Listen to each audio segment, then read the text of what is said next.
Queridos amigos, estamos iniciando nuestra jornada en el día de hoy. La palabra del Señor que viene a nuestro encuentro y sobre todo nos ayuda a hacer este camino de santidad.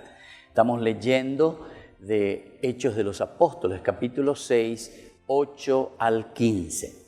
Esteban hablaba con sabiduría.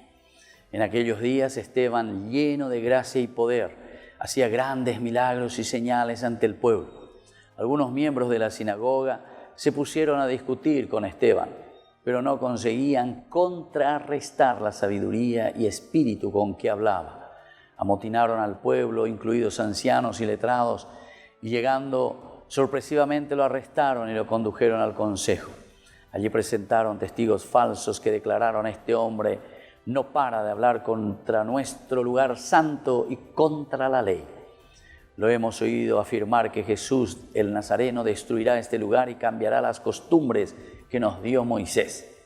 En ese momento, todos los que estaban sentados en el consejo fijaron la vista en él y vieron que su rostro parecía el de un ángel. Queridos amigos, esto es lo que nos suele suceder también a nosotros, ¿verdad? Porque las fuerzas del mal siempre están presentes. En este caso, en Dicatuyos de Yaji Guayalleva, que Esteban, que es el primer diácono, comience a predicar, a anunciar lo que hemos dicho y seguiremos diciendo durante todo este tiempo pascual. La fuerza de la resurrección que nos envía a anunciar y a decir que Cristo ha resucitado, que Cristo nos llama a un nuevo modo de vida. Pero peandas ahí la entero de te gusta lleva. Enseguida viene o ñacana lleva. Y así entonces Esteban tiene que sufrir, incluso aquí ante estas personas, dice que apenas él comienza a afirmar que Jesús de Nazaret ha resucitado, que Jesús de Nazaret cambiará todo nuestro modo de vivir, y por eso dice que volverá a levantar este templo, volverá a levantar, destruyendo este templo, incluso cambiar la ley de Moisés. Que